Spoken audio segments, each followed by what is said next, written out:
Pedigree, 1, 2, 3, project you live as a champ. A last ride straight to hell, a tombstone, a choke slam. Here to give it to you raw. This is Wrestling with Savage. SmackDown, hold the title. This is Wrestling with Savage. What? Wrestling with Savage begins now.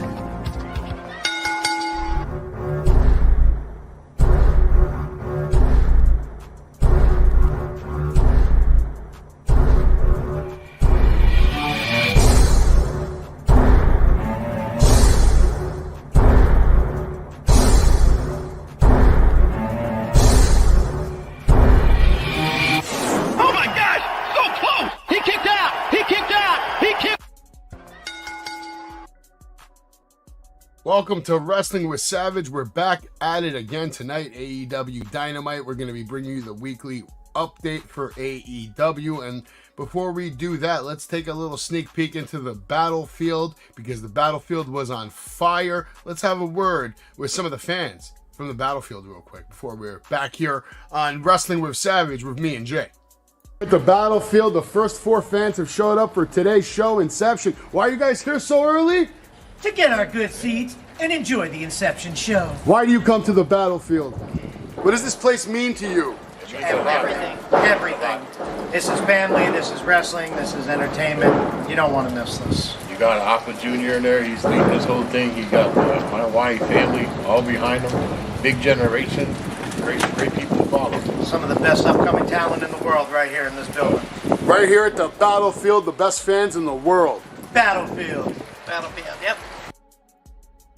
Man, Jay, what's going on? Let's get right into it, brother. Those fans are loyal, I'll tell you that. They're there early. They're waiting online. They want to get in the door. What's going on? Had breakfast?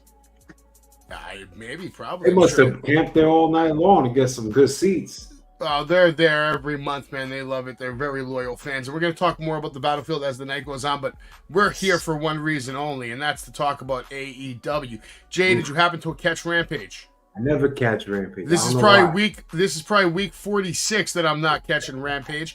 Kicked off with Lee Moriarty versus Jon Moxley. From what I've read, Lee Moriarty put up a good fight, but in the end, Jon Moxley is going to defeat him. Even try to shake his hand, as I heard, and then they would beat him down. Lee Moriarty would reject the handshake, beat his ass down with his, his new partner over there. That's interesting. Yeah, Moriarty wanted nothing to do with, and it's kind of interesting that you're right. It is interesting. Moxley now, is he trying to go back to babyface? I mean, I'm not going to spoil it, but we'll get back into Moxley and shaking hands later tonight. Rampage now continuing with Christopher Daniels versus Konosuke Takeshita. And this guy, we know what he can do. Obviously, he's definitely picking up that win. There's no way. It was a short match, just a couple of minutes long, but they packed more into it than most expected. Everything they did looked good from what I read. They just didn't have time to do much. Takeshita got the win in the end, and we'll keep it moving. There's some screenshots, though, of course, you might want to see. Takeshita does look good. But what are they doing with Hobbs over here? He's not working on Rampage. I don't see him. I don't hear anything on Collision. Definitely not working on Dynamite. That's for damn sure. Now we'll move on to Anna Jay versus Ruby Soho. Anna Jay would pick up that win. Ruby Soho just going down that rabbit hole even deeper. Is she ever going to come out of it on the other side? I don't think so. It's not looking good for Ruby Soho right now. She's getting abused. This is a WWE superstar, and it's crazy because when you look on the men's side of things, anybody in the men's side that's from the WWE, I feel like they get treated a little better. They're getting wins on TV. They're looking like stars. But then we go to the WWE side on the women's side. Ruby Soho getting treated like trash. Athena, we never see her on Dynamite. She should be one of the top stars there. I mean, if it wasn't for Deonna Purrazzo right now, she's like the only bright note in the women's division right now. We'll get more into that later, but let's keep it moving. We have a freshly squeezed 4-way, whatever the hell that means. Kip Sabian, Komander, the Butcher, and of course Del Vikingo. And Komander would pick up the surprising win. When I heard he won this between the opponents, I was kind of shocked. I would think Vikingo would take it, or maybe they're going to push Kip Sabian, but it looks like Komander's the one that's getting the push on Rampage. Some nice screenshots from the action. All credit to AEW.com. Hit them up if you want to purchase a t-shirt and have it shipped to you in at least 3 to 4 Have a weeks. winter sale tomorrow. Yeah, AEW. sure. Just type in Sting Derby 20 or something. I don't know. You probably get like 20% off. 20% off. Move on to Collision. Did you watch Collision? That I did. You did watch Collision. Now, Collision, good. So you can tell me a little more about Collision. What was this match like right here? Oh, it's basically Moxley, trying to be a babyface. I don't know. He's continuing the story from Lee Moriarty, as you was talking earlier. He's fighting Shane Taylor. A lot of people like this match. It wasn't for me, Savage. I don't know why. I don't know if maybe I haven't seen a lot of Shane Taylor. Maybe if I see more, I'll become a fan. But this match wasn't for me. Right now, definitely not a fan, is what you're saying. I just think I need to see more work from Shane Taylor. I don't think he's been presented very well for me to actually like his movesets. All right, and then we move on right here. What do we get? We got Orange Cassidy. He's Komander, the winner. right? He fought Komander. You fought Komander. Was it a good match? Actually, I can't believe I'm saying this on live TV right now. This is actually match of the night. I Really? thought it stole the show. Well, a group of 1,000 people in there. A lot of noise was pumping, and these guys were killing it. I can't even believe I'm saying it. I'm not even mad. Everything was good. So it's something I should go back and watch. I think this match you should, yes. I like this match a lot. Like Jay says, make sure you hit that like button, comment, subscribe, let everybody know about the Savage Kingdom This and is what a we really do good here match. each and every week. We don't come on here and spend 20 minutes rambling on about bullshit. We come on here and we talk about the product that you either watched, missed, we keep it moving. So you said it was a good match. I might have to watch it back. We got Mariah May, who I've been impressed with everything I've seen so far from her. Lady Frost as well. I know she can actually work her ass off. So I'm assuming this was a good match. It was a good match, but I have a problem with it. I think the problem is you're presenting Mariah May as a superstar here. I call her superstar because the way they're presenting her. She has the look. She has the ish. She can wrestle. The problem is we need to see more offensive move from her. She took a lot of punishment in this match. I need to see more from her. It's not just the looks and the talk. I need to see your in-ring work, and I don't think we really saw that in this match. Okay. And then we get Eddie Kingston.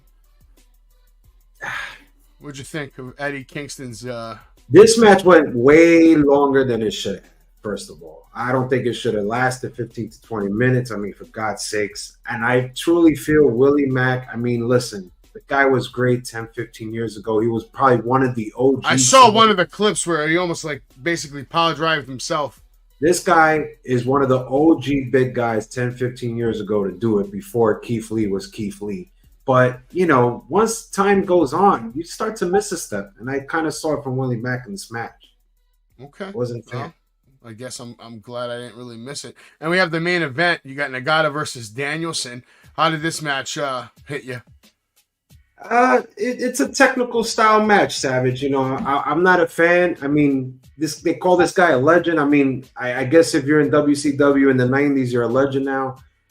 This wasn't even the main event. My apologies. Yeah, it did what it did. It was a technical match, and I think what I liked best was when Danielson won, he walked up the ramp and he just gave the finger to Kingston and he walked out.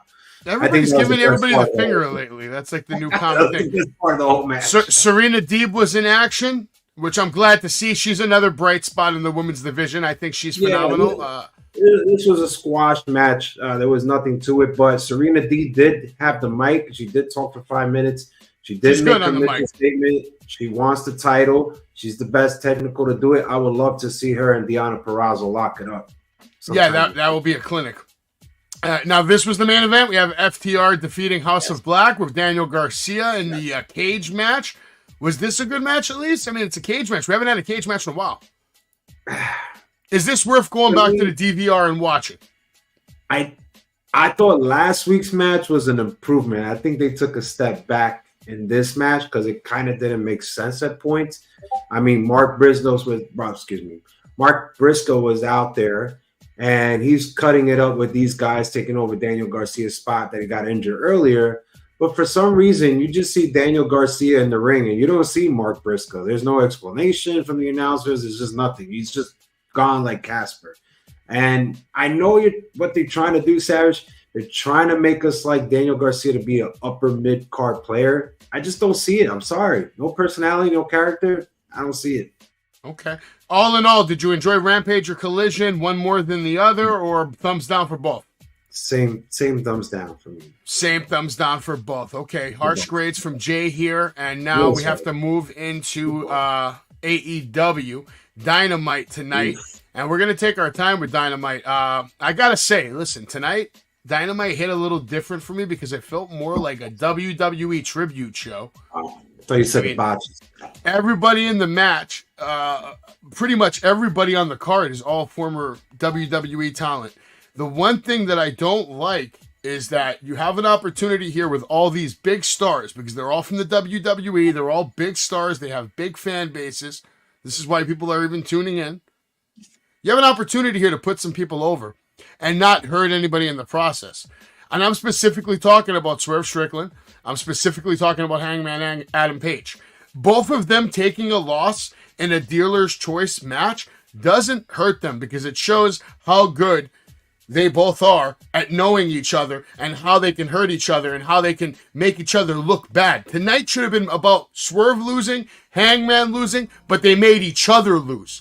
And then at the same time, you're now going to elevate some talent, which we'll get into. But first, let's talk about Jon Moxley and Jeff Hardy, who actually went at it. Jeff Hardy, surprisingly, looked a little more crisp tonight. Matt Hardy did not come to the ring with him, and they put up a fight. Like, Jeff was fighting.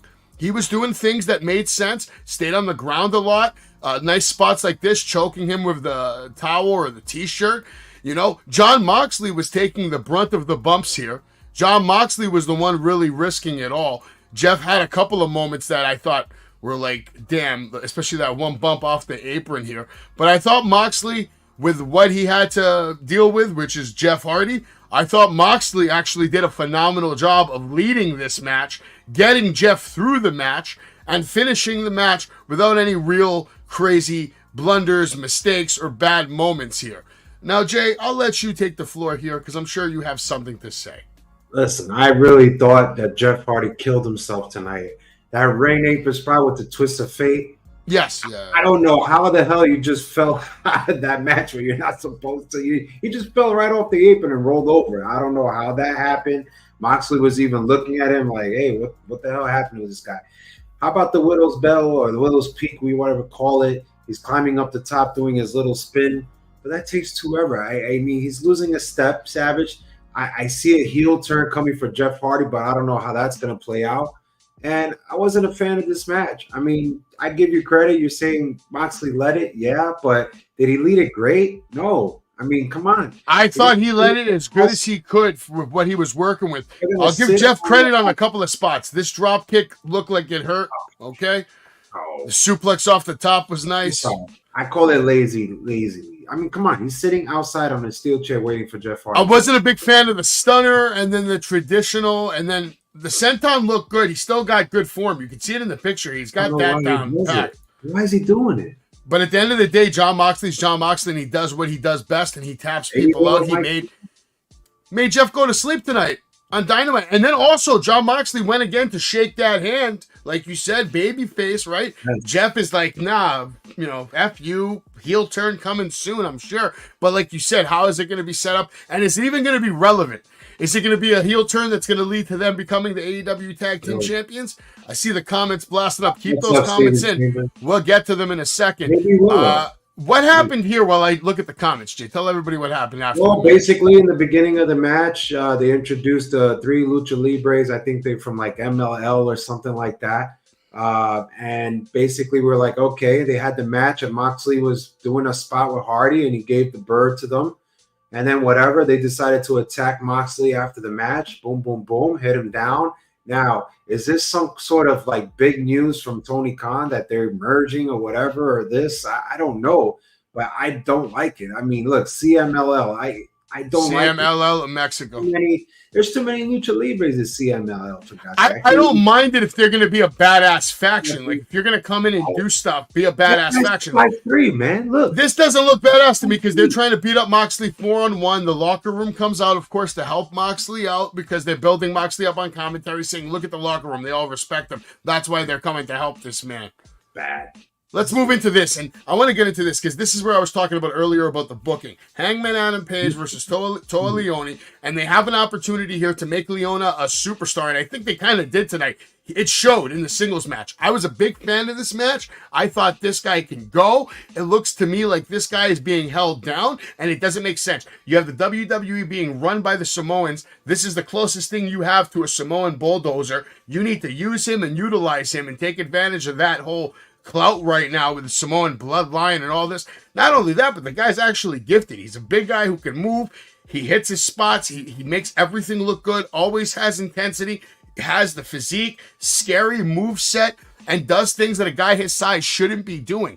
And to make him lose, I mean, you had the perfect opportunity tonight. Brian Cage, and then you could have built Brian Cage tonight too by saying, yo, Brian, I need you to go out there during the Liona match because that's your tag team partner. You have to make sure he gets that win. And then later tonight, guess what, Cage? You got to come out again.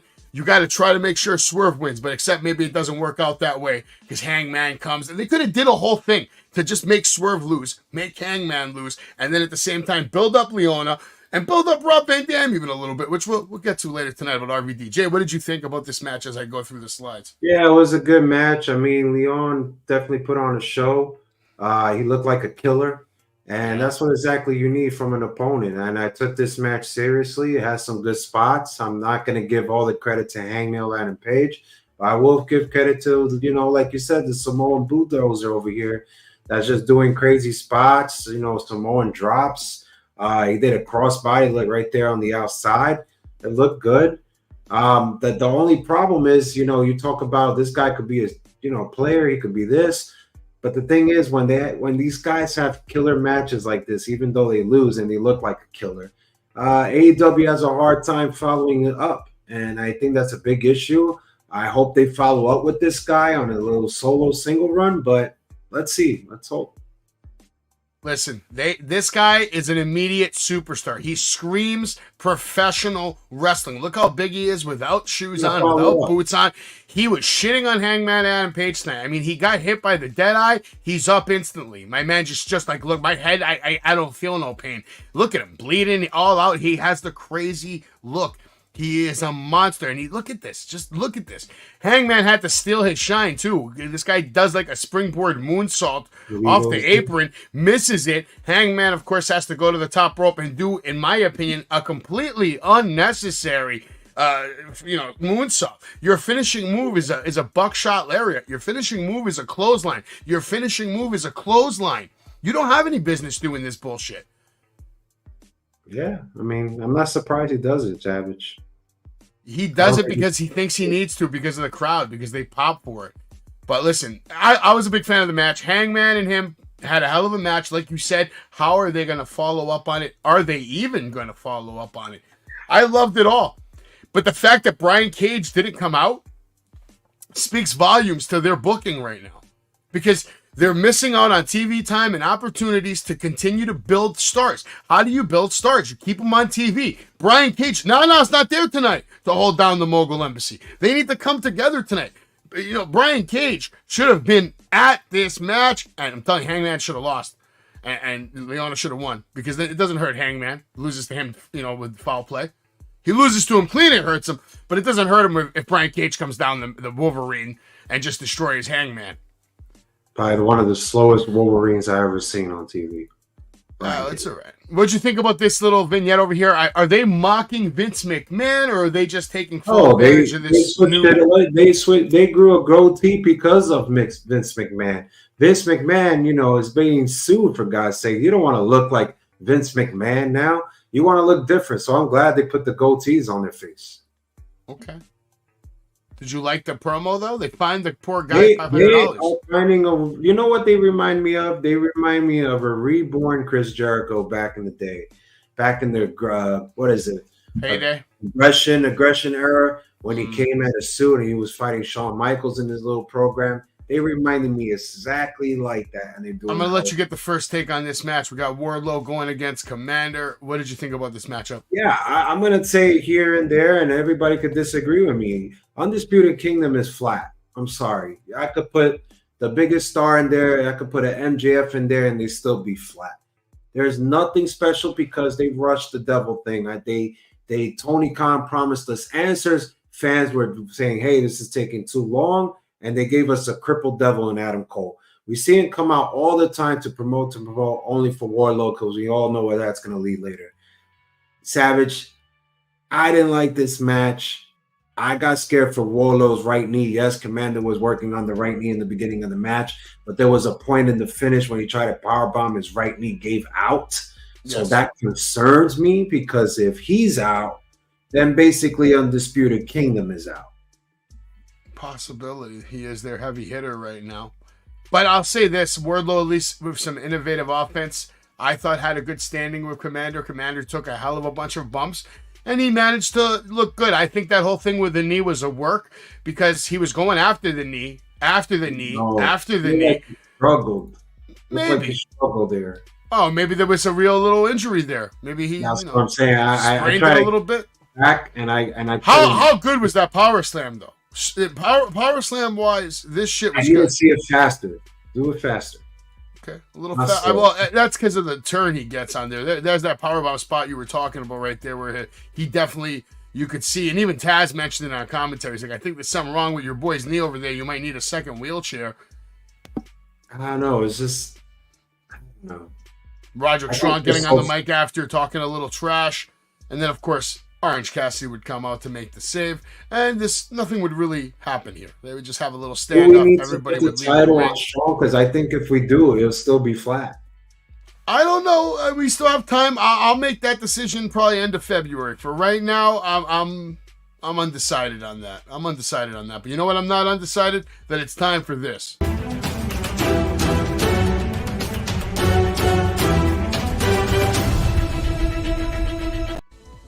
Breaking news here on Wrestling with Savage, and let's get right into it. Pat McAfee back on Monday Night Raw to join the commentary team. Not sure how long it's going to last, but I am a fan of it. No, that is not the right video. What is going on? Hey, producer, get your ass over here. What? The producer just quit on me. You know why he just quit on me? Because he's a piece of shit. No clue. He's a piece of shit. Where is this goddamn video that I did? AEW. Breaking news. Back to Orange Cassidy. I don't know. You love this match. What is going on tonight? Did I love what match? Did I love what match? What are you talking about? What match are you saying that I loved? This match right here. You love Cassidy coming out and talking that trash. Talking trash. Wardlow. I'm not the biggest fan. Stevie Chambers says, see what Marty Jannetty put on Instagram. Prayers go out to him, Savage. What's going on?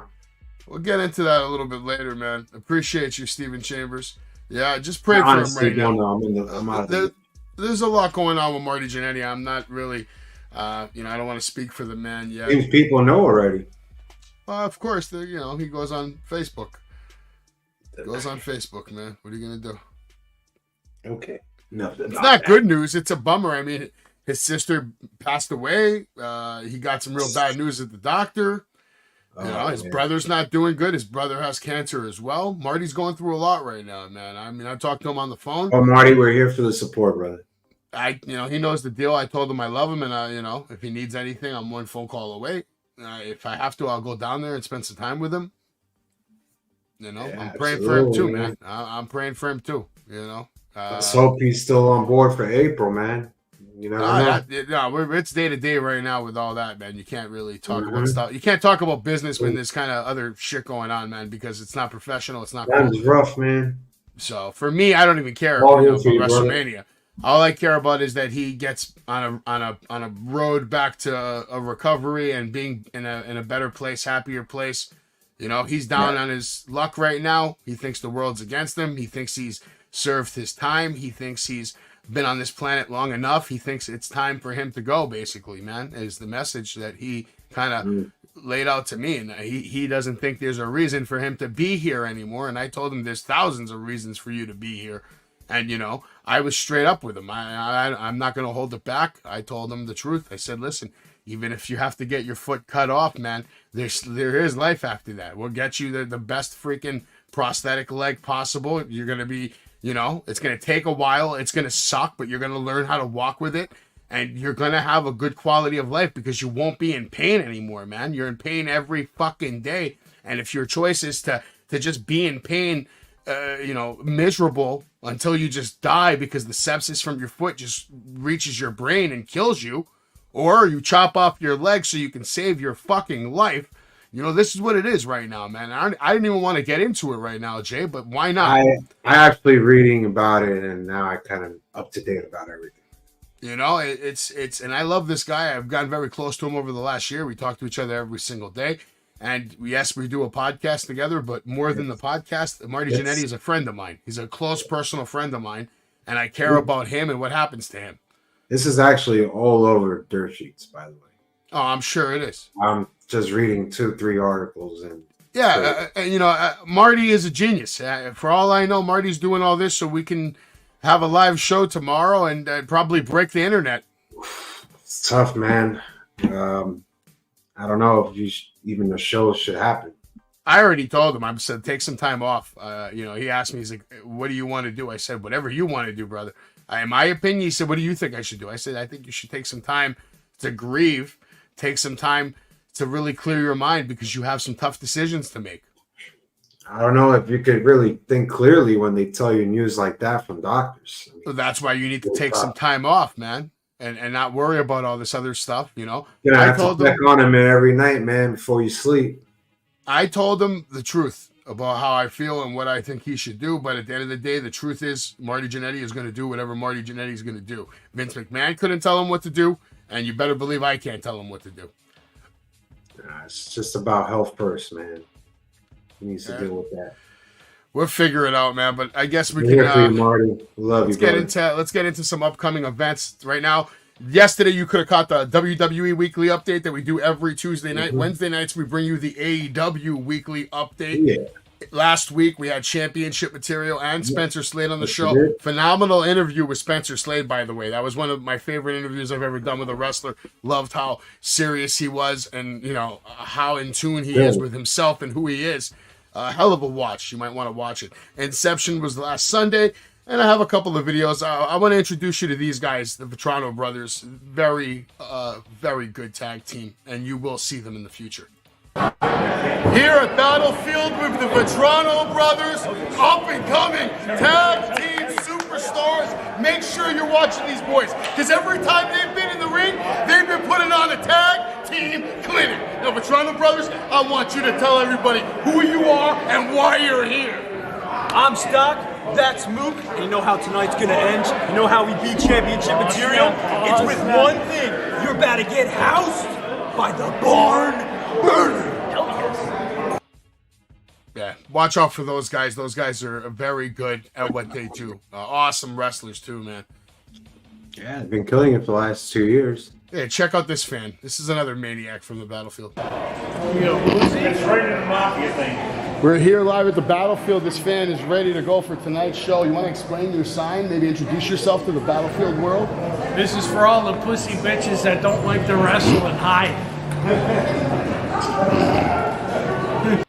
It's Tiny Tim. They call me Tiny Tim for other reasons. But, needless to say, I don't care if you're heel or face, or the big goose that runs the place. You have my respect for what you do in that ring. Every wrestler, I don't care who you are. You have my respect, including you, RVD. Here at the Signature Training Academy with one of the brightest stars, Vinnie Mac.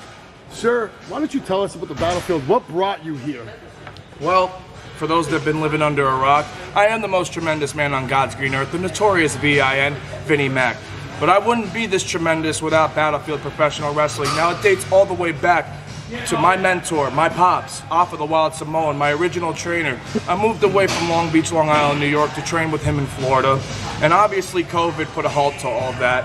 And now the Wild Samoan Training Center is no longer a thing. But there is a God, because his son, his second coming, Alpha Jr., he created Battlefield Professional Wrestling for people like me, and quite frankly, it has been nothing but a blessing. It is the greatest facility in independent wrestling. It is the best school out there.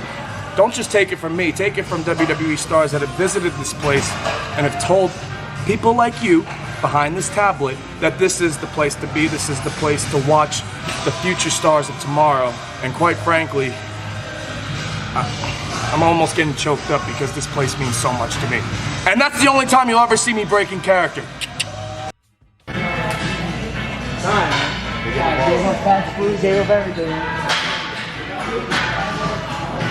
Look at this guy. This guy's a star. A star walking through the battlefield. World champion right here. Independent wrestler of the year right here. Little word with Casey Navarro. But yeah, Battlefield's definitely a cool place. And if you've never been, you need to go. Felt like I was watching 24, like WWE 24 right there. We're getting good content down there for the future. Dude, you should come down there one Sunday. I'm telling you, you can get a workout in, get in the ring, mess around a little bit if you want, make some content. You think I'm gonna be a wrestler or something? Workout. Yeah, you can take a couple of bumps. We can do a couple of skits.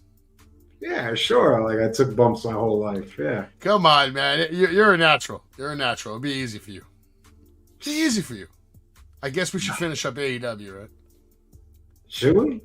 Should we? Oh, look at this guy. It's Little Ricky and Big Bill. Little Ricky and Big Bill. Shout out to Big Bill for wearing that Yankees cap, by the way. I thought Big Bill was phenomenal in this. I'll even give Little Ricky a little credit. I actually like this little segment over here. But, Jay, what did you think of this? By the way, there's Sting beating Ricky Starks. Yeah, you know, I forgot about that match. Yeah, I thought the story here was actually good. I know you may not be a Ricky Stark fan. I'm not either, but I got to give credit where credit's due. I think this guy killed it tonight with Darby. Yes. Sting, I couldn't care less. And Bill, yeah, but he didn't really impress me on the mic. I like this small little segment, but Ricky was impressive tonight. Even Darby Allin was impressive tonight. This was well done. There's Big Bill having his little moment. I'm a little more hyped for this match than I was last week, so that's a good thing right there. Ricky throwing the water in Darby's face, daring him to hit him. We'll see where that's going to lead. Yeah. Now we get to the next, I guess, dream match, you could call this, right? Chris Jericho versus Kyle Fletcher. Jericho's book. What did you think of this match, Jay? Okay, this is the problem I have with this match. Let me give credit where credit's due. Kyle Fletcher was very impressive. I didn't even know he was that damn tall, for God's sakes. He's really good. He could be a big-time player. I just think he's in the Raw promotion. He needs to do it in New Japan. Now, to this match. I am sick and tired of seeing matches like this, Savage, and I think AEW does this constantly. They put younger wrestlers with veterans, and they come close to beating these veterans, and then they end up taking the loss. When you have someone as impressive as Kyle Fletcher was tonight, and you put the ROH television check, I don't even know if that means anything to any of us or how anyone personally feels about it. When you put a belt on a guy, you got to let him gain some momentum. He should have went over Jericho tonight. I think it should have been the right call. I think Jericho is impressive than he has in the last 3-4 months. He actually caught up a little bit. The move spots weren't that bad. But, I mean, how are we going to build these young wrestlers when we see matches like this with any other young wrestler going up a veteran and taking a loss? I mean, that needs to change, and I think it should have changed tonight.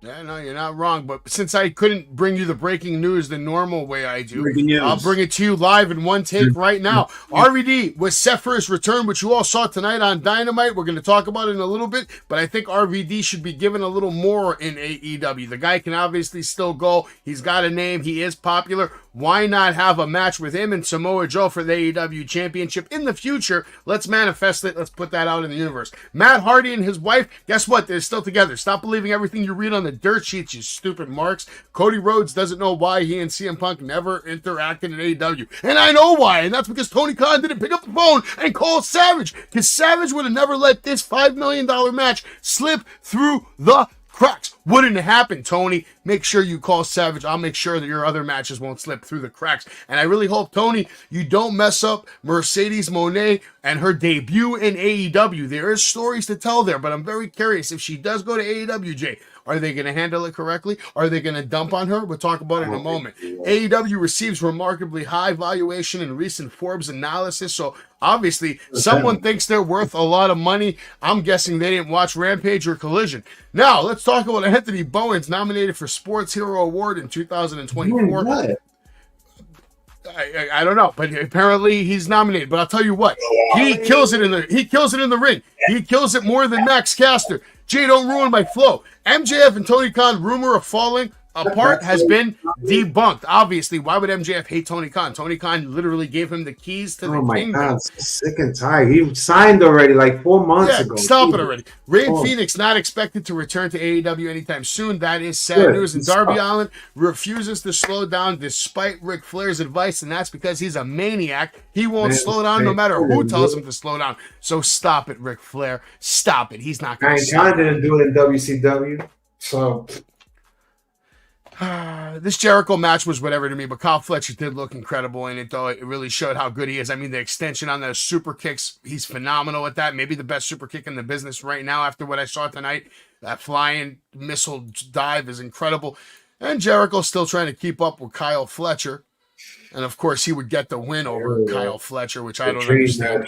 Another opportunity. You know, Chris Jericho's out here losing to Action Andrade, but he won't lose to Kyle Fletcher, right? Won't lose to Hobbs. Won't lose. Come on. Like, what are we doing here? What are we doing here? Got to come down from your cruise.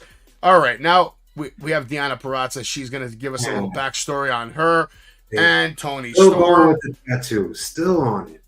You know, whatever. It's story. It's there. At least they're making it last real. week. You got the message last week. Yeah, but now we got the pictures to back it up. You know, they really went all out on these pictures. Let me check these comments over here. Steven Chambers says that Stark's contract is running out. Unfortunately, Sting and Darby will get the tag titles next week. They'll get the titles.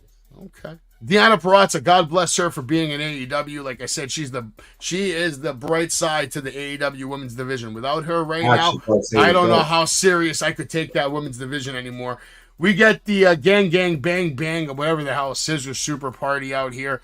We have a father-daddy moment over here, father-son moment, excuse me. What'd you think about all that before I get into the next match? 3 words, simple. Well, that happened. Next. Okay, yeah. Timeless Tony Storm gonna do commentary on this match between Deonna Purrazzo and Taya Valkyrie, or Valkyrie, whatever, man. She's good. This match was good. Tony Storm's expressions was good. I got nothing but good things to say about this match. If you missed it, you should go back and watch it. Jay, what'd you think? Yeah, this was match of the night, and Deonna Purrazzo is on another level. She's just getting more confident every time she's in the ring with anyone. I didn't think Valkyria was really Valkyrie. I don't think she was very impressive tonight. I seen better from her, especially in MLW, but Deonna is on another level. This was a really good match, and that finish that she did was very unique. Just holding her arms kind of like her surfboard and making her tap. What did you think about this? I mean, and thank God it was picture to picture. I hadn't seen it in full screen. How good is that expression? Storm, you know, she does a show. You wanna go. I mean, it's good. So, I mean, but Deonna Purrazzo, wow. I'm enjoying Deonna. Like, she's making Dynamite so much more enjoyable right now. Her presence is welcome, and I'm loving everything she's been doing. They're building her the right way, and I hope she takes that title off Tony Storm. I always wanted to see her, and now here you go. It would make good long-term storytelling. She comes out like a star. She comes out like a star. She does, man. Look, yeah, that's that submission you were talking about. Absolutely impressive.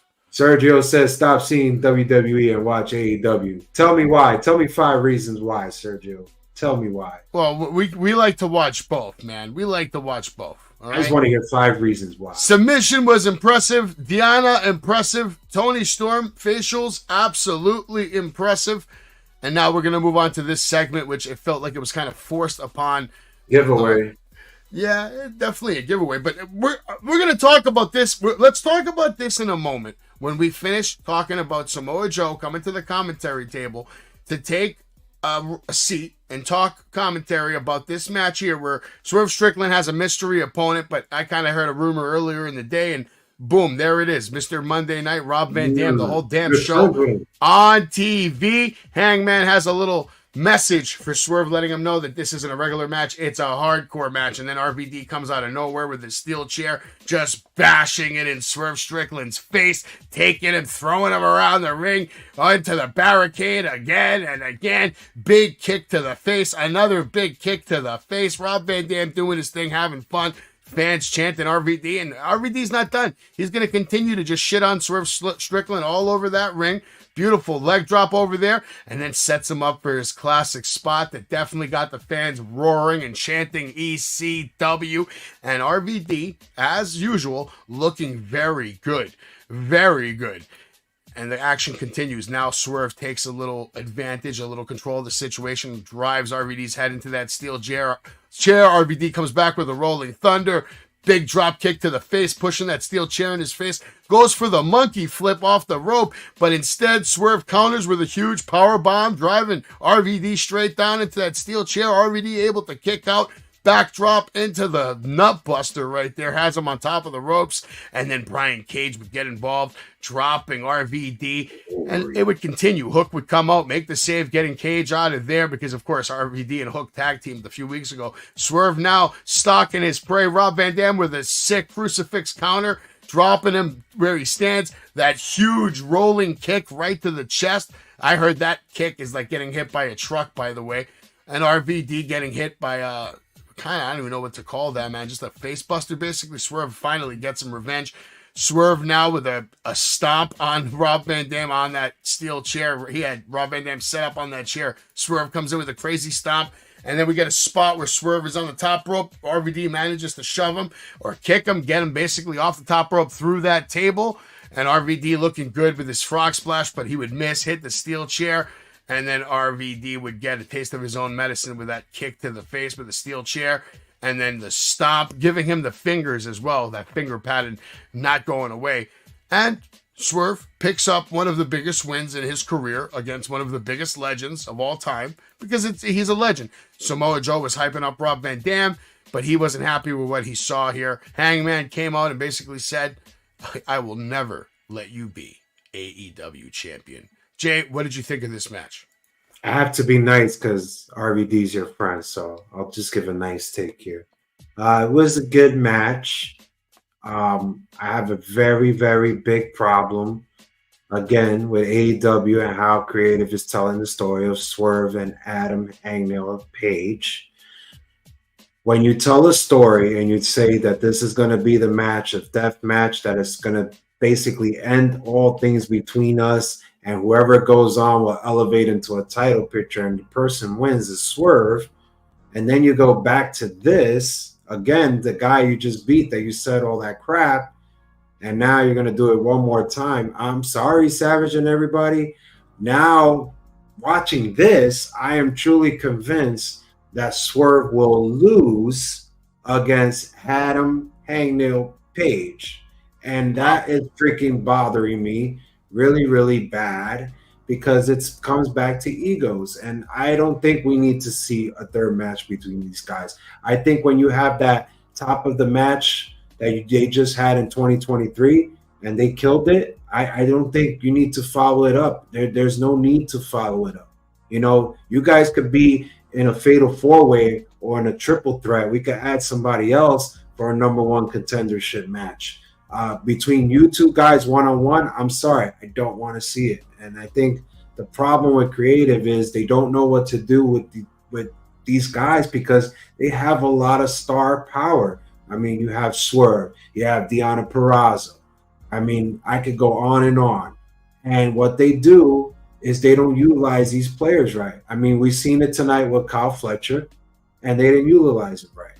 I mean, we're going to see it with Takeshita next week, and I'm not a fan of Takeshita, but these veterans, these so-called people that were former AEW champions, as in Page, are taking over the television programming, and they're doing basically whatever they want, Savage, because I heard there is no really creative in AEW. It's pretty much, I'm going to tell Tony this. If he likes it, then I'm going to go with it, and I'm going to do some lip adding, and I'm going to add stuff that I think it's best. And you know what? Paige killed it tonight. I don't think you should have said, oh, it's going to be a whole effing show. You just gave it away. You gave it away. It wasn't even 9 o'clock yet. Like, I already knew, oh, RVD's coming out to fight. Yeah. I mean, I just think this guy doesn't think when he speaks. I think he has commentary also mentioned something about 420 too. So yeah, it's just you're giving all these hints away, and there's just no need. You want it to be a surprise because you want fans to be in the last hour to get your ratings up, but that's not how you do it. And I just don't like to see Swerve going backwards. I'm sorry. I don't even care if I'm wrong and Swerve wins the third match against Page. You're going backwards. I just don't see any positive hope, man. I want to show you a picture right now, and I want you to tell me your initial reaction to this. I mean, listen, I think this is a complete joke. We seen this the first time around, and what happened, and we have it live. I know Savage has video of it. Then I was like, you know what, everybody? Let me go check the ranking. Wait, it's still the same. It didn't change, and now they're trying to bring it back to mean something. And you know what? I'm really bothered with the number one contender women's with Deonna Purrazzo. Yeah, how is she already number one? And how is Thunder Rosa number two? Number one in 3 matches. How is she number one in 3 matches? It was way too fast. How is Thunder Rosa number 2? I would have put her ahead of Deonna, to be honest. Maybe, but only because she was champion and she never lost it, but still. And this over here, you talk about, Hangman Page came out and said, Swerve, you and me are tied. Meanwhile, I'm looking at the board. He's number 2. How are you tied? First of all, how isn't Statlander ahead of Sky Blue or Mariah May? How is Statlander, Athena, Paige, Ruby Soho? How is Private Party number 4? Serena Deeb. How is Serena Deeb not ahead of Mariah May? Just tell me, how is Sting and Darby Allin number 1? Are you kidding me? Yeah, okay, because they've never lost, I guess. But if they're number 1, how the hell is Bryan Danielson and Claudio number 3? You know, on the trio side, I mean, it's a complete effing joke. That's a joke, too. The Hardys and the Briscoes, haven't they lost every match they were in? Yeah. And, Dark Order, who? How is Dark Order ahead of FTR and Daniel Garcia, who just beat House of Black? What the hell has Dark Order? I mean, they haven't been on TV for weeks. I just look at the champions of the trios, and I just think that. And I'm pretty sure the Hardys and Mark Briscoe had like 1 match together on TV this year. I don't know. It's just the ratings doesn't make sense to me. To me, you're looking at your House of Black. How is House of Black number 5? Like FTR should be 1. Left to right. So, and this is what gets me too. The men's champion, Roderick Strong, is fighting for Cassidy's number 5. Yeah, it doesn't make sense. That doesn't make sense whatsoever. Adam Copeland over here, number 3. How is Christian not ahead? How is Christian not ahead of Adam Copeland?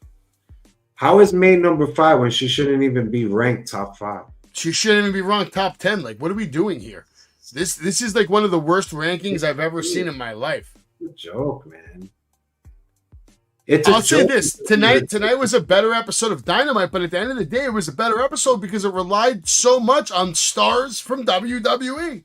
So everybody can sit here and continue to shit on WWE all they want, because I know a lot of the AEW fans are like anti-WWE, and they go off on these stupid rants that make no sense. This show is called Wrestling with Savage because I watch wrestling. I watch good wrestling, Jay. If WWE's having good wrestling, I'm going to watch it. If AEW's having good wrestling, I'm going to watch it. You're going to watch. This is the bad thing about it. You're watching matches that you already saw. You're going to see Page and Swerve one more time in March. I disagree with you, Sergio. WWE is not bad. How is WWE bad? Like, are you crazy? He hates it, man. You're a hater. Hey, watching AEW. You shouldn't be a hater, man. For God's sakes. You shouldn't be a hater. Break. They're killing it right now. I know you probably weren't watching, but listen, WWE has been killing it, man. Killing it. Season. It's always killing it. Season. They've been killing it so much that for the first time ever on an AEW show, I'm going to start showing you WWE slides because WWE killed it this week. The Rumble was phenomenal. Had his moments. Rumble did its job. Yeah, Bloodline. He said, "Look what happened to the Bloodline." Yeah, what do you mean? They took over the WWE. Look at this. Stars. Everybody in that ring is a bigger star than anybody in AEW. Stars. Except for those. Bayley, star. Bobby Lashley, star. Karrion Kross, star. Austin Theory, star. Trick Williams is getting bigger pops than anybody in AEW right now. Star. Whoop that trick. Whoop that trick. Whoop that trick. Whoop. I heard it on SmackDown, Jay. Whoop that trick. Whoop that trick. You know that shit made you happy as an NXT fan. Solo Sikoa, bigger star than anyone in AEW right now. Yeah, well, we've seen him already. He's been on the roster for like 2 years now. Doesn't matter. Star power. Randy Orton, star power. AJ Styles, star power. LA Knight, star power. CM Punk, you had him, you lost him. Star power. 45. Drew McIntyre, bigger star than anyone in AEW. Can't say the same for Sami Zayn, but Sami Zayn's definitely better than like 80% of AEW. Yeah, watching WWE on AEW. DIY, both those guys can compete. Finn Balor, better than anybody in AEW. Like easily. At least Demon Finn. Johnny Gargano.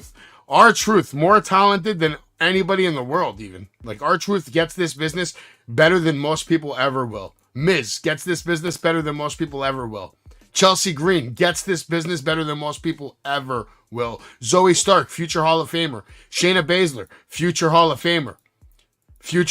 Cody Rhodes, future WWE champion multiple times.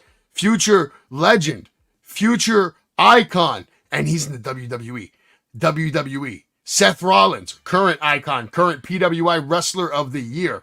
Which, by the way, they're AEW biased, and they still gave it to Seth freaking Workhorse Rollins. So if you sit here and tell me WWE is bad when they have the best talent in the world, just tells me that you are hating on WWE for no other reason than to just hate on WWE. You can sit there and say WWE is bad, but you know what? This picture says otherwise. This picture says WWE is the best in the world right now. It won't be the main event of WrestleMania. I hope it is. Main event Jay, Bronson Reed, stars. Kofi Kingston, star. Gunther, star. Gunther is bigger than anybody in the world right now, almost. Like he's untouchable. He's right next to Roman Reigns. His face is right next to Roman Reigns on the trailers. Bayley, going to WrestleMania. Former star, future legend. Nia Jax, even a legend in her own right out here, drop kicking Rhea Ripley, maybe the greatest women's champion of all time. And Rhea Ripley, by the way, the best female wrestler in the world in WWE, not AEW. All right. By the way, bottom line is this: weekly update. Raw's your winner. Raw was the best show of the week. Yeah. Better than SmackDown. Better than Rampage and Collision. Better than NXT. Better than NXT. And better than Dynamite. Raw delivered this week. So you can sit there and tell me that WWE is bad, but I will humbly disagree with you and say WWE is not only not bad, it's the best wrestling company in the world. Yeah, has been for a long time. AEW's going backwards. Only one other company was better than WWE, and they came along and they did it for less than a year. And you know why? Because they let the inmates run the asylum, and they just screwed themselves over. WCW had an opportunity to be bigger than WWE, and they took it and they flushed it down the toilet. Only one person brought that down. No one's ever going to get that close again to having that kind of chance. It's just not possible. You have to play catch up for 30 years, economics. The math doesn't add up. I wonder what was that group that Russo had. He used to call it these young WCW stars. Was it Blood? I don't care. Russo's ass. It made I want to get Russo on my show just so I can embarrass him. I would love to have him on the show. So many questions to ask that guy, man. I would embarrass him like you, but I would ask him legit questions. I don't know, man. Well, do we have anything else to look forward to this week? We got Vengeance on Sunday. I'm actually looking forward to NXT Vengeance Day. I want to see the finished result of Trick and Mello once and for all. So I'm looking forward to Braun Breaker, Baron Corbin for sure. Big things. I'm even looking forward to SmackDown because if you remember on Raw, Nick Aldis picked up the phone. He said, "Oh, Braun Breaker's calling me." So I am looking for some sign to see Braun Breaker on SmackDown once and for all. Finally.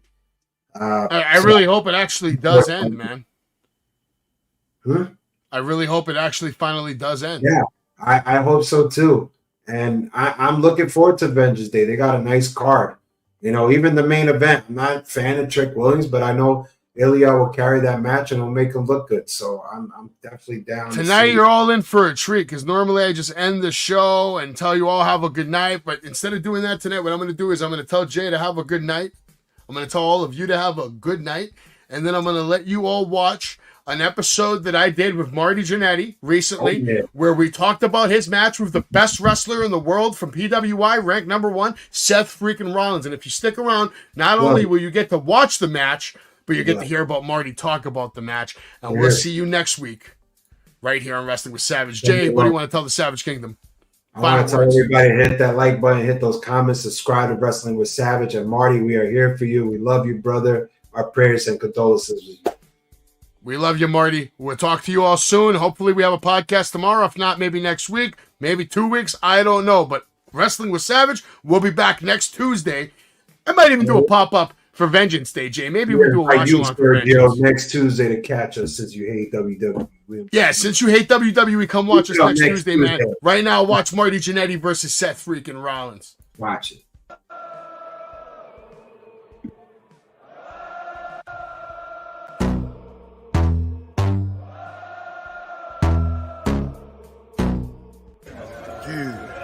If you're seeing this right now, you're watching the Party with Marty. Yeah. We're here to party with Marty!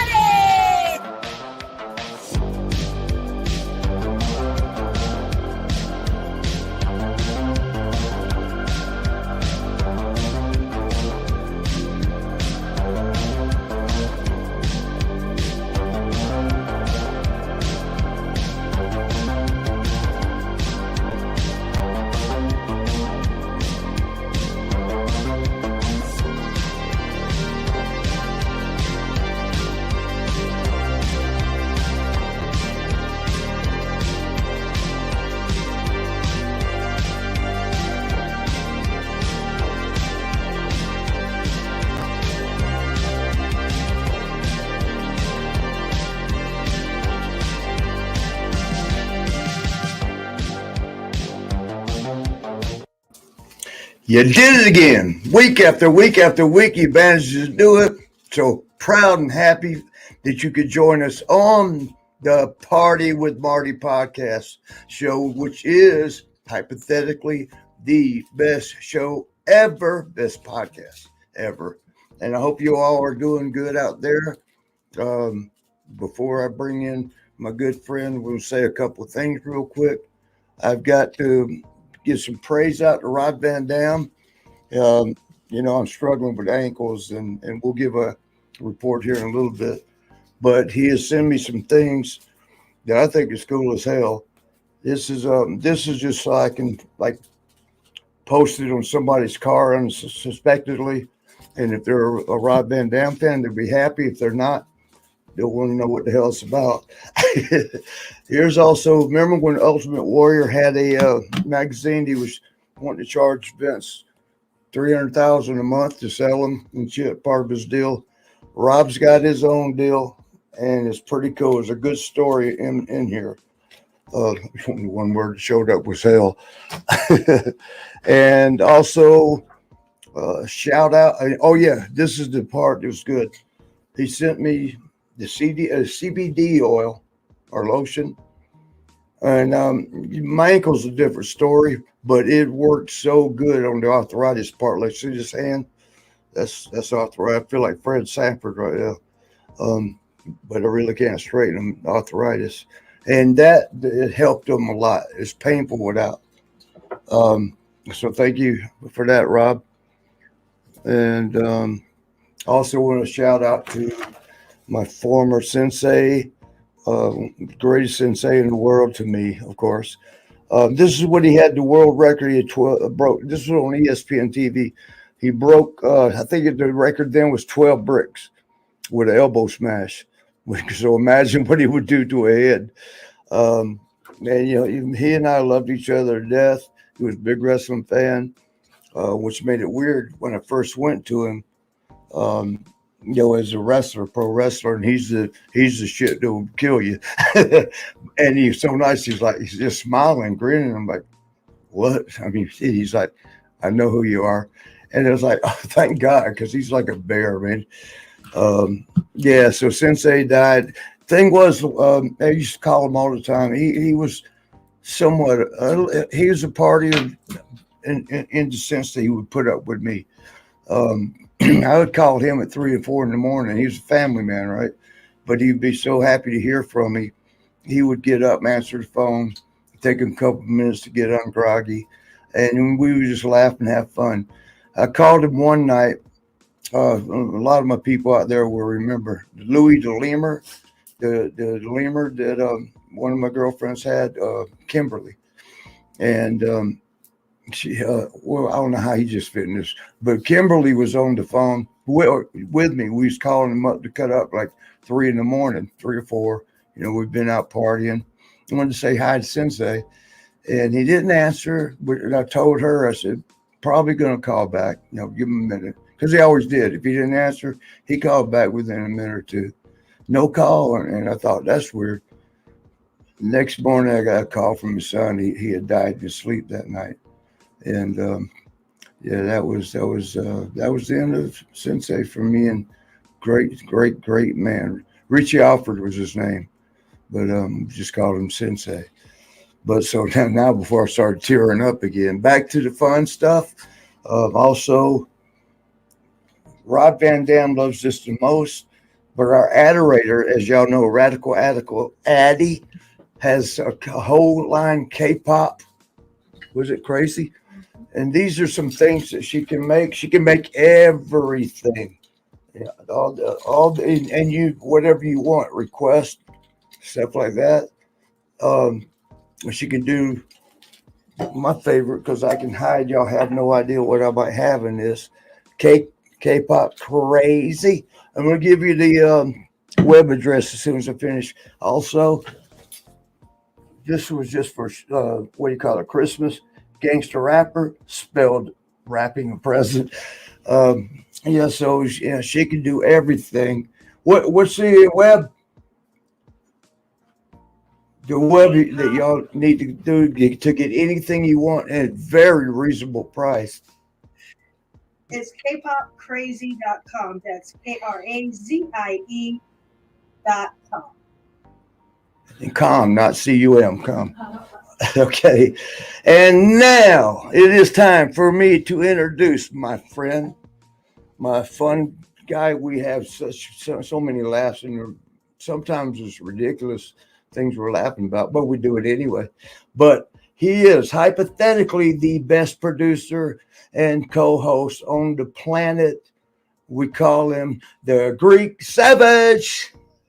How you doing, Marty? Welcome. Thank you. That was a long intro, huh? Yeah, it was good though. kpopcrazy.com, man. Head on over there. We're going to have to make her a graphic that we're going to flash on the screen so we can make it easy for everybody to see that website during the show. Yeah, that'll work too. Yeah. How you doing, bro? I'm doing pretty good over here. I mean, the Giants aren't in the playoff run, you know, but I got the Knicks at least. Knicks are doing all right. You know, it was a crazy past weekend. I mean, both Dallas and Philadelphia from that division both got embarrassed. Yeah, I mean, it wasn't even close. I mean, like nobody expected that.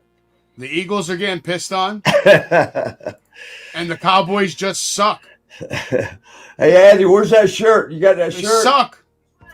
She made a shirt. Since we brought up the football, we might as well knock Cowboy this off shirt. First. You'll have it with it? Yes. But how did it say? What did it say? It says fuck around and find out. Yeah, on her thing it said, with Cowboys, it was fuck around and find out. It was pretty badass. Fuck around and find out what? That they suck? Well, they found out that. They found out. Before that shirt was made, I don't think they thought that. So, Marty, look at this bracket right here. What are you thinking about the Super Bowl right now? Who's looking good for you? I thought the Eagles were going to win, and because they got so many Alabama and Georgia guys on their team, I was kind of leaning for them. But Tampa Bay's my home away from home, Clearwater, and so I was torn. Like, who do I like? Just like when Georgia plays Alabama, I'm torn. But I was shocked that Baker Mayfield came through and they beat the Eagles. I was like, wow. And Dallas, man, their offense is so great this year. I don't know what the hell happened there either. I mean, that don't break my heart. They do what they do. They do what they do. They choke. Yeah, and evidently every playoffs. My girl Kara from the Bronx, that's her group. A lot of people actually love the Cowboys. I guess that's why they call it America's team. Yeah. Boy, they stunk it out. Though, all that is just a lot of front runners from the 90s that just never. I think it is. Yeah, it's left over. Yeah, he just never hopped off the train, and they're praying for one more run. Oh, and right, real quick, I'm gonna upset everybody. They're gonna hang up on us, but I mean, it's a friend of mine, so I gotta brag on my friend. I know a lot of people don't like him, but Donald Trump tore up Iowa, ran away with it. You're even bobbing your head like, oh, we'll hear this shit. I'm not getting into the politics on the tube. Trust me, it would be the best thing for the country compared to now. Shit. I just saw the part where he was giving a big shout out to Kane from the WWE. Yeah. Glenn Jacobs, right? Yes. Mayor Glenn Jacobs, excuse me. Yes, do you think he could be a vice president? Yeah, I mean, I would vote for him. But yeah. So who do you got in the Super Bowl if you have to pick one? Like, or you can Going pick back two. to that, like Houston. Who are you rooting for, and who do you think's gonna actually win? I think San Francisco and Baltimore are going to end up in the Super Bowl. But because Baltimore's got Houston next. CJ Stroud did so good. And it has been good all year. A lot of solid teams. Surprised. I think if Green Bay can get through San Francisco, they might pull off a Cinderella story. Oh, yeah, they do. With Jordan Love being basically a rookie. I mean, it's second year, but first year starting. Crazy. Here's one that I'm broken on because one of my best girlfriends lives in Buffalo, and we've been doing this forever. In Kansas City, I lived there, my first wrestling territory. So I fell in love with the Chiefs for that. I was there when the Kansas City Royals won the World Series, beating St. Louis. It was called I-70. Yeah, that was so great. But so I want to. What would you do? Do you go for your girls' team, or do you go for the team that your people? If it's not my team, I'm going for the team that I can make money off of, and that the heavy favorite's got to be San Francisco. But I have a feeling that I think the Ravens are going to ball out this year. I think the Ravens. I think so too. I think the Ravens are going to do some heavy damage, and I think you're right about. Wouldn't that be crazy? Wouldn't that be wild? That Jim Harbaugh and what's his name? They won at Michigan. Jim at Michigan and his brother there at Baltimore. They both win the national championship and the world championship. The Super Bowl, the same year. That would be the first time that's ever happened, probably. Pretty much, and probably the last time. That's insane, man. So who are you going but with? Buffalo's badass, though, man. Buffalo's badass. They're all badass. Every team's got a legitimate fighter's chance, I think, in this year's Super Bowl.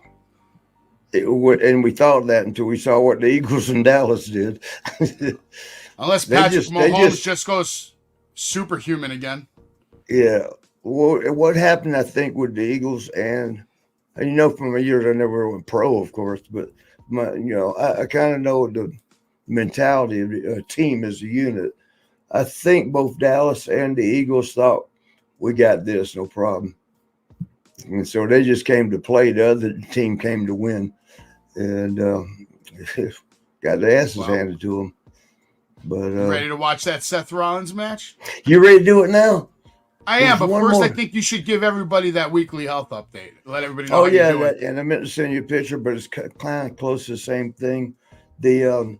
I'll get to keep my ankle for at least another 5 days, probably longer than that. But it's open. It's a pretty wide guess. I should have taken a picture. No, don't show us yet, though. It's okay. Yeah, it's kind of nasty, but give everybody it's getting better next though. Week. Okay. It's getting better. I was able to walk around without the crutches or wheelchair, anything last night at Radical Attical's house. And but by midnight I was crying because it swelled all up. It was like, you don't take advantage of it. You can't, okay, you're feeling better. Don't, start hop, skipping, jumping. But you get happy because sometimes I feel so close to giving up, which I never have. I don't know how to do that, but I do know how to get discouraged to the point like why try? Which is a T-shirt. You can't give up. You can't give up. You're not going to give up. You're not a quitter. I mean, I've mentioned that to my friends. Like, I'm not going. They're worried about me giving up because they're like, this is not your life. This is not you. You're on the road all the time. Now you can't be. You're, the single party guy with the women. Now you can't. Even though Addie tries to help me out with people, now I'm putting her as a pimp. But now she looks out for me, and should I? What you didn't want to be known as a pimp? Shut up. Say hi one more time. She helps me with the ladies, and it's pretty cool because some of them are her friends. I would have never met them before. But okay, let's get off that. All right. Unless you want to stay there. Look at this. What's going on here? Who's that? That is somebody we all know as. Let them guess first. Who is it, y'all? Well, now the name's we know who that guy is. Look at this guy. Look at this stud. You mind if I put this full screen for a second so we get a good look? Yeah, go ahead, bro. Look at that. I checked the referee. He was clean. Yeah, I was like, what the hell's going on there? But he is Tyler Black right there. Man, I was feeling frisky, jumping around like I meant something. They're looking good in this match. I mean, I've seen this match a few times now. It's a very good match. And every time I see it, it's the same finish. But yeah, Tyler Black, as we all know him today as Seth freaking Rollins. Freaking. Freaking Rollins. Or you can call him the Architect, the Messiah, Monday Night Rollins. And you know the thing about this, wherever this was, I think somewhere in Pennsylvania, I'm not sure. And they paid high dollar. People had because you see, it's not that crowded, but this was an event for like a charity thing, and they charged so much. So don't see a lot of people, but it was a lot of money for charity. And it's the first time I'd met him. And he was nice as could be, very respectful in the dressing room. Told me a handful of things that I thought was nice. One thing, he had to hit me with the age, which I get that a lot. He goes, damn, man. Was that the first thing he hit you with? Not the first thing, but probably second. But he's like, damn, man, I hope I'm in that condition when I'm your age. And at that point, I told him, why? You're not now. But no, I didn't say that. He's such a respectful, such a good guy. And now working with him. Did he seem a little nervous at all when he was like, I'm sure did you guys talk about the match before the match? Not much, but and the nervousness, as I always teach my kids when I got schools running, is a good thing. Oh wow! Because look at you doing a pickup. Yeah, man. Oh, he's good. He was good. You did it too. You both did it. Yeah, my 50-year-old ass. That's impressive, though. Yeah. Well, thank you. It's in Indiana. I'm assuming since that's Indiana. Yeah. University. How old are you here? 50. I just turned 49. 49. Damn, bro, you look so fucking good for 49. Wait, you gonna let me slide with that lie? No, you really do though. Like shape wise, bro. What do you mean? You look like you're in really good shape. Oh, you were going toe to toe with him. Yeah, and as we when we were with the things we were mentioning in the back locker room, I mean he was catching on. He knew. It's like I didn't have to break it down and explain it to him. Like the guy Chuck Austin that broke his neck because he did the shit wrong. After I told him we don't need to do it if you don't know how to do it. No, I do it at school. I love it. I want to do it.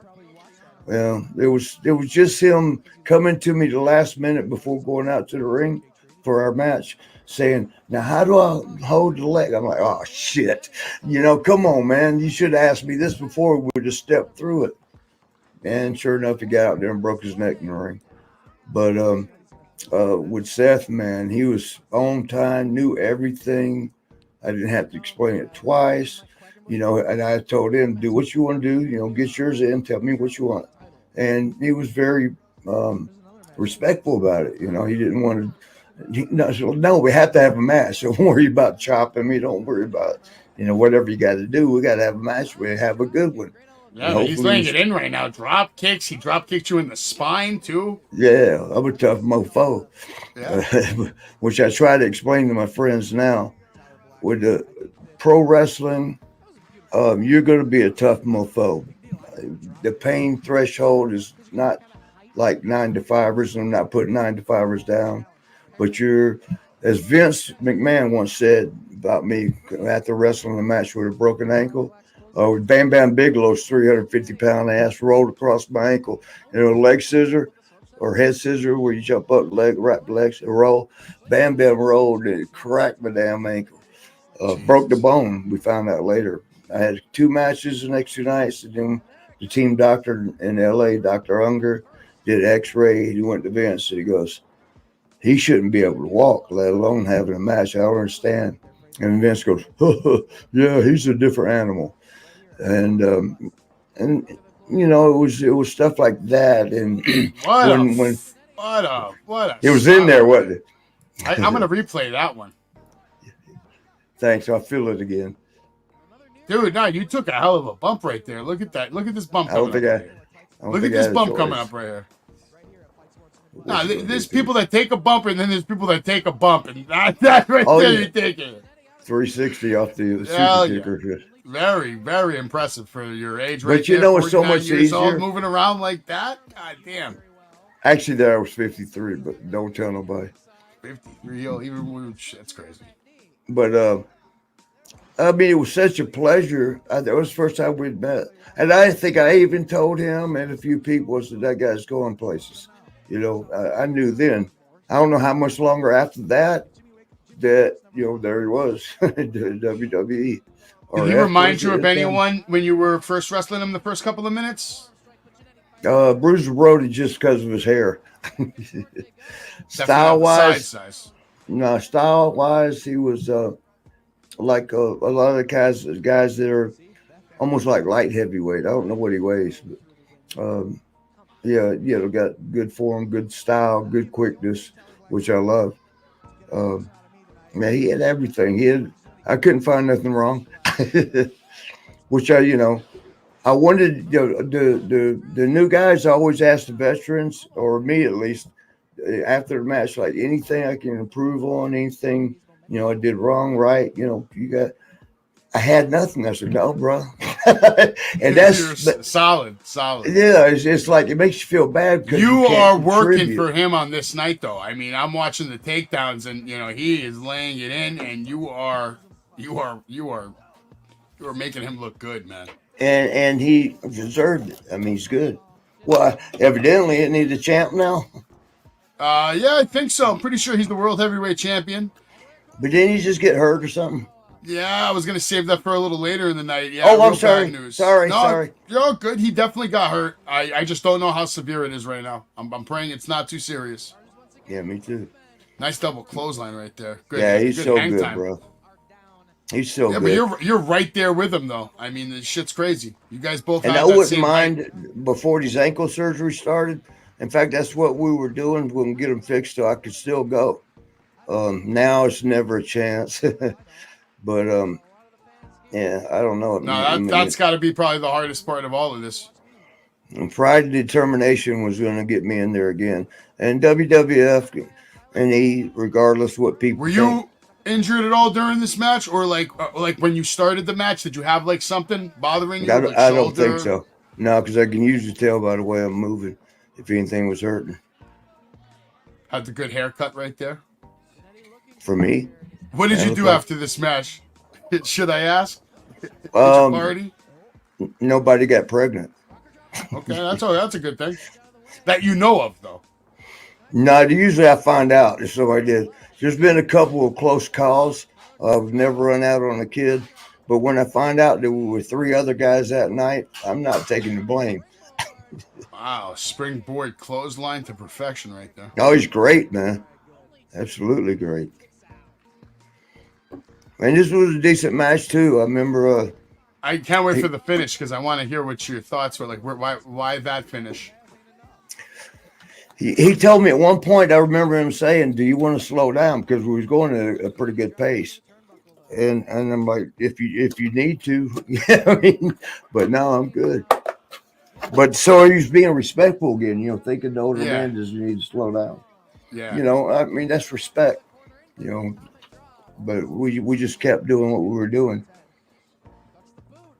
Oof! Right in to there. the mouth. Right. Wow. Wow! Marty Jannetty defeating the current world heavyweight champion of the world, Seth freaking Rollins. Should ask for a rematch? Yeah. You should. I'll help you.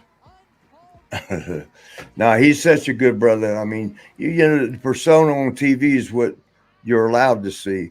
Behind the stage, you get the real person. Now, who's this jabroni getting in the ring about to disrespect you? It looks like the what's the dude that they gave almost a Red Rooster look. Oh, you weren't having any of it. You're like, no, that's my What's opponent. his I name? just beat him up. The Irish guy. Who? Sheamus. Yeah, Sheamus. That's not Sheamus. Stop it. The Sheamus brother. It's Sheamus' son. Oh, yeah. Look at you guys. Look at you guys. Can I get but my ass up you went to the top, though. You went to the top. Seth only went to the second rope. Oh, is that right? That's right. Rewind. Let me see again. All right. Marty, you were going all the way to the top on that one. You were like. Yeah, and I was having a hard time because my ankles were, coming back at this in point, here. it was when my ankles Probably were. Sheamus' son, to be honest. I don't think that's Sheamus. The guy looks a little too out of No, shape. it's not to be Sheamus. Sheamus is bigger than that. First of all, Sheamus doesn't have an ounce of fat on his body. That guy's a chiseled piece of stone. You shouldn't Here be it knowing comes. that. You're looking too close. Dude, Sheamus is phenomenal. Oh, damn. Did I get up that time? You got up. You needed a little assist from the hand, but that's okay. But look, Seth's on the second rope. Oh, he is on the second. You're going to the top. You're like, I don't give a shit. This is the last move of the night. Hey, we I'm still going timed it right. That's hard to do. If one's coming from the second, the other one's coming from the top. To time it to where you get there and land at the same time. Yeah, he probably waited for you to jump first and then went right after. Whatever, it worked. Nice handshake there. You guys had a hell of a match right there. Yeah. He's a good brother, man. I'm proud of how good he's done and doing. I like his character too, man. It's worked out pretty well for him, man. I mean, well enough to the point that when he comes to the ring now, you know what they do, right? You know what they do. Let's play it for him real quick. They sing. They just sit there and they sing. Yeah. I mean, this match actually, Marty, Finn Balor, or whoever the hell he's fighting right there, they're just sitting there and for 5 minutes the crowd won't stop singing. They can't even start because I mean, and that's that's considered working too.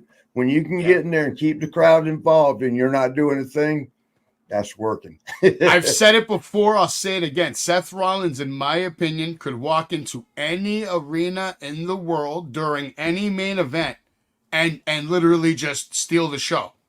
They'll start singing for his ass. You could have The Rock and Roman Reigns in the ring. Seth Rollins comes out, they're going to start singing. It's crazy. And there's somebody else that they do that for. I don't know if Europe's taking over. You know, they do that in soccer games in Europe.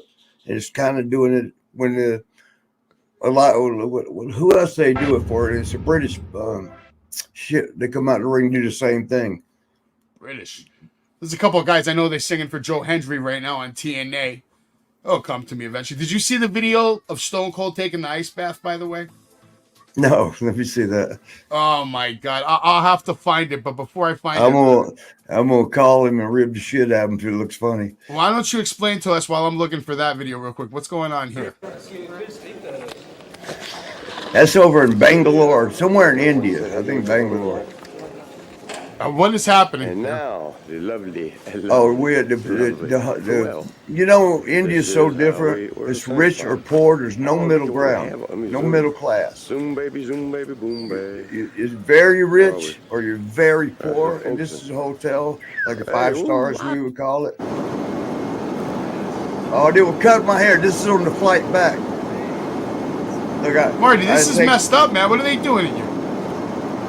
And I think that's Brian Blair. Let me see. It is Brian. I knew it. See, Warlord, though, sitting there watching. Warlord and I are pretty cool. Blair and I are cool, too. Look at the flight attendant, though. She's trying to be like, please stop. Yeah, Warlord told me, I said, who did it? He goes, I don't know, man. I was asleep. I bet you was right there watching. You got it where I'm you wake checking up my right hair. here. Yeah, and here's the you thing, wake watch. up right here. As soon as I did that, I'm like, did they get me? Because I'm waking up, right? And I got a couple more strands, hands full of hair. I'm like, they got me. But you can't sell it. You can't put it over. Because then though, he can get you more. If you ignore it, it's like, well, he's no fun to rip because he don't put it over. So I had to act like that shit didn't bother me. But I had not seen it, so I didn't know how bad it looked. Yeah, you're playing it off very cool at all. Yeah. Now, inside, are you actually pissed off? And you just not? Oh, playing I was thinking about how many of the guys. I was thinking of keeping some of the hair because I figured Warlord, because he never slept on the planes. I was thinking he at least saw it. I kept a bunch of the hair and I was going to super glue it on his head, because he's bald. That's a big boy.